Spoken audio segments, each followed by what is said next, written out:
Պարոն վարչապետ, դուք անցած ամիս հայտարարել եք, որ մասնակցելու եք ԵԱՏՄ միջկառավարական խորհրդի նիստին օգոստոսի 6-ից 7-ն է, կարծեմ ձեր որոշումը ուժի մեջ է, եթե այո,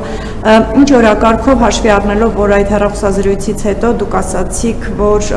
այսինքն հաղորդագրությունը այն մասին էր, որ եղած խնդիրների ուղղությամբ քայլեր ձեռնարկելու փոխարեն ռուսական կողմը շարունակում է պնդել իր դիրքորոշումը այդ հանրաքվեի մասով, այս պայմաններում որն է լինելու հայկական կողմի օրակարգը այդ մասնակցության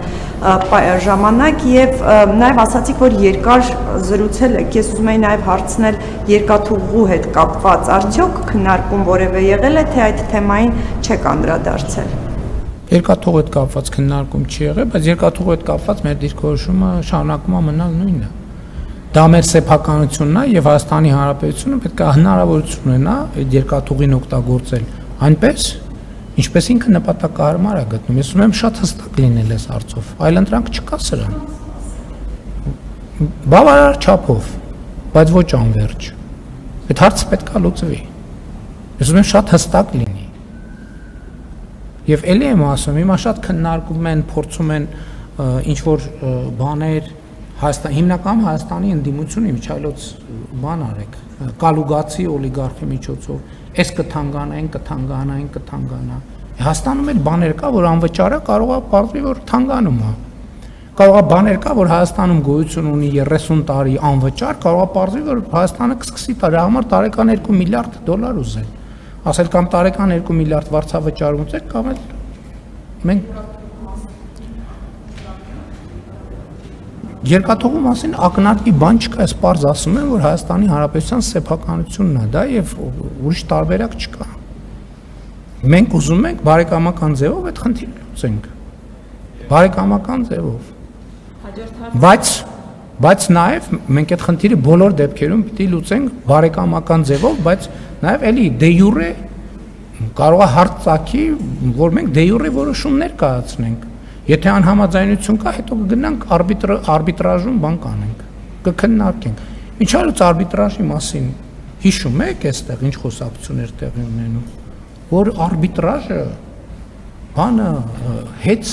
հեծի նախկին սեփականատերերը, բաները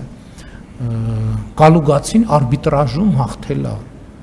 Երբ որ այս շենքում պարզվեց իրանք մարդուն էին, այդ մարդուն երբ որ շենքից դուրս հրավիրեցինք, արբիտրաժում ասում եք կոռուպցիա։ Բայց կոռուպցիա չի։ Իմիջիայլոց որևէ մեկը հետաքննել է այդ մարդու գործունեությունը։ Որ գրություններ գրել, ստեղ բան կար, չէ, պարտականությունները կատարող, գրություններ գրել, իր գրության հիման վրա աղմուկ էր, որև ես իրավապահ մարմիններին եմ դիմում, որև մեկը քննել է, հետո գնաց մի ամսից հայտնվեց եռագլուխ կուսակցության պոչում։ Որև մեկը քննել է, սա կոռուպցիա է, թե կոռուպցիա, այդ ինչ կապեր են գործը։ Ես հիմա նաև հրապարակային առիթից օգտվելով հաղորդում եմ տալիս հանցագործության մասին հնարավոր, չգիտեմ։ Որևէ մեկի անմեղության կանխավարկածը չեմ ուզում խախտեմ, բայց ես կարծում եմ, որ կոռուպցիայի կանխարգելման հանձնաժողովն էլ իրավապահ մարմիններն էլ պետք է քննարկեն։ Ոնց կարա պարզի, որ շենքում մասնավոր ընկերության շահերը սպասարկող մարդ ա եղել, հետո գնացել է։ Պետք է ստուգվեն հաշիվները, պետք է ստուգվի ունեցվածքը։ Տենակ այդ մարդը ինչ էր անում, ստեղից բաներ լրատվական ու քաղաքական դաշտին ինֆորմացիաներ էր տալիս եւ անտրամաբանական գրություններ, հատ էլ լրագրողները տերորի մեջ, վայ, կառավարությունը արբիտրաժում պարտվելու է, բա ինչի՞ չեք լուսաբանում, որ ջախջախվել են արբիտրաժում։ Որովհետեւ բաները տրոյական ձին հանել ենք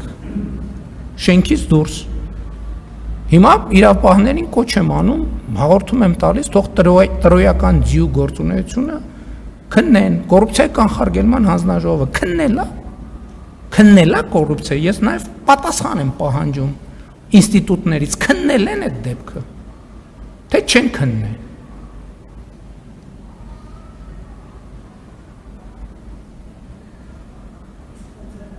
Շնորհակալություն, հաջորդ հարցն է, թե չես որ շահերը սպասարկել, ոնց է Այդ կառավարության դիրքորոշմանը հակասող գրություններ է գրել այդ մարդը։ Վարչապետի հանձնարարականին հակասող գրություններ է գրել այդ մարդը։ Պետք է դիրավական գնահատականի, հետո գնացել է հայտնվել Եռագլուխ կուսակցության պոչի ցուցակի մեջ։ Այս պատահական է։ Այդ տենց պատահական, հա տենց ստացվեց։ Հետո պարզվեց Եռագլուխ կուսակցության պոչը ինչ որ տեղերից ֆինանսավորում է ստանում։ Այդ պատահականությունը ոչ մեկ չի հետաքննի դա։ Նույնիսկ պետական մարմինները։ Եվ հետաքրքիր է, իրոք ես պատասխան եմ ակնկալում կոռուպցիայի կանխարգելման հանձնաժողովը այս կոնկրետ դեպքով զբաղվել է, թե չէ։ Մեր իրավապահները այս կոռուպցիայի մասին է կառավարությունից, դրանից ավելի լավ կոռուպցիա եք ուզում։ Ինչի մենք այդ մարդուն որտեղ գործ ենք տվել, հաշիվ ենք վերցրել, փող ենք ուզել, կաշառք ենք ուզել, ծանոթով ընդունվել գործի։ Մյուսը ո՞րն էր։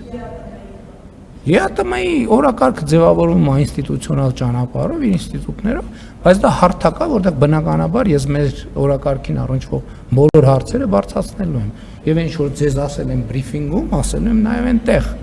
Իսկ ինչ եմ ասել ձեզ բրիֆինգում։ Ասել եմ, որ ԵԱՏՄ-ն կաթվածահար է, չի գործում ԵԱՏՄ-ն։ Եթե ԵԱՏՄ-ի պայմանագիրը չի գործում, չի գործում ԵԱՏՄ-ն։ Եվ ԵԱՏՄ-ն դե ֆակտո կաթվածահար վիճակում է եւ կաթվածահարությունը խորանալու միտումներ է ցուցաբերում։ Եւ եթե այս հարցը արագ չլուծվի, ես 100% վստահ եմ, որ Հայաստանի Հանրապետությունը այս խնդիրը հաղթահարելու է։ ԵԱՏՄ-ն չի հաղթահարելու։